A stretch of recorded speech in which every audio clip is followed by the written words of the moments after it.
حضرت عائشہ صدیقہ رضی اللہ تعالیٰ عنہ فرماتی ہیں ایک عورت تھی، وہ کلمہ پڑھ کے مسلمان ہوئی، مدینہ طیبہ آ گئی تو حضور نے مسجد نبوی شریف میں اس کے لیے مکان، ایک سادہ سا کمرہ ساتھ مسجد کے بنوا دیا، وہیں رہنے لگی۔ اکثر وہ سیدہ طیبہ کے پاس آتی تو حضرت عائشہ صدیقہ رضی اللہ تعالیٰ عنہ فرماتی ہیں وہ بڑی باتیں سناتی اور آخر میں کہتی وہ ہار والا دن بھی بڑا عجیب دن تھا اور میرے رب کی قدرتوں کا دن تھا، وہ بھی بڑا عجیب دن۔ سیدہ عائشہ صدیقہ رضی اللہ تعالیٰ عنہ ایک دن فرمانے لگی کہ تو ہار والے دن کا بڑا ذکر کرتی ہے، وہ کیا دن تھا؟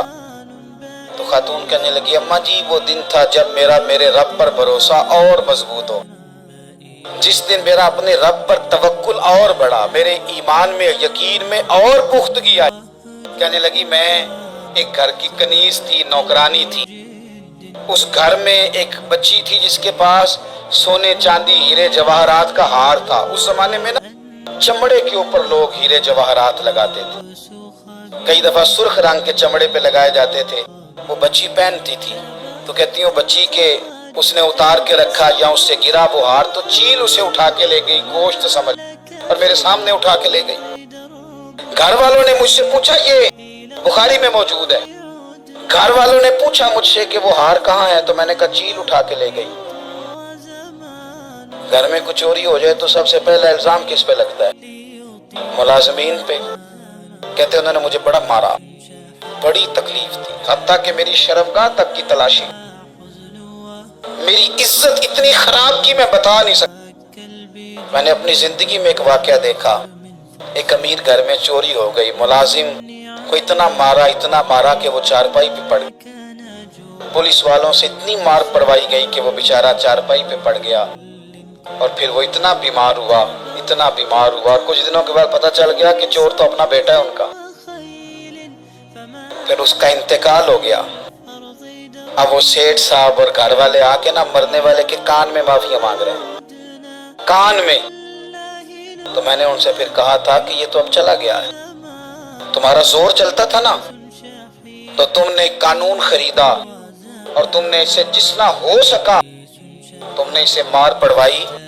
تمہارے پاس جو عدالتیں تھی تم نے وہاں کاروائی کی، اب ایک عدالت قیامت کے دن لگے گی۔ یہ کمزور تھا نا، کچھ کر نہیں سکا۔ میرے نبی پاک صلی اللہ علیہ وسلم نے فرمایا سن لو، اگر سینگ والی بکری نے بغیر سینگ والی بکری کو تکلیف دی ہوگی نا تو قیامت کے دن اسے بھی بدلہ دینا پڑے گا۔ کہ تیرے پاس سینگ تھے اور تو نے اسے مارا تھا۔ وہ خاتون عرض کرتی ہے سیدہ عائشہ کی خدمت میں کہ مجھے بڑا مارا، مجھے تکلیف،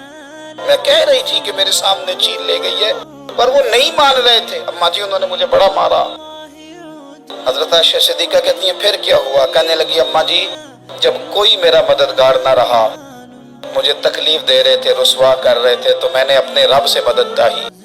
میرے رب کی طرف میں نے توجہ کی، میں نے کہا مالک اب تو ہی میرا مددگار ہے۔ کہتی ہے وہ مجھے مار رہے تھے تو وہ چیل جو ہار لے گئی وہی لے کے واپس آ گئی، اور ہمارے سروں کے قریب لا کے اس نے جب اس ہار کو پھینکا وہ مجھے چھوڑ کے سائیڈ پہ ہوئے، وہ میری بے گناہی جان گئے، لیکن آپ کو بتاؤں اس دن سے میرا اپنے رب پر یقین اور بڑھ گیا۔ مجھے سمجھ آ گئی کہ جب انسان پورا ٹوٹ جاتا ہے اور جب کوئی چاروں جانب اس کا مددگار نہیں ہوتا تو رب تو ہوتا ہے نا، اللہ تو اس کا مددگار ہوتا ہے نا، وہ تو پھر اپنے اس بندے کی مدد کرتا ہے نا، پھر وہ تو توانائی دیتا ہے نا، وہ تنہا نہیں چھوڑتا،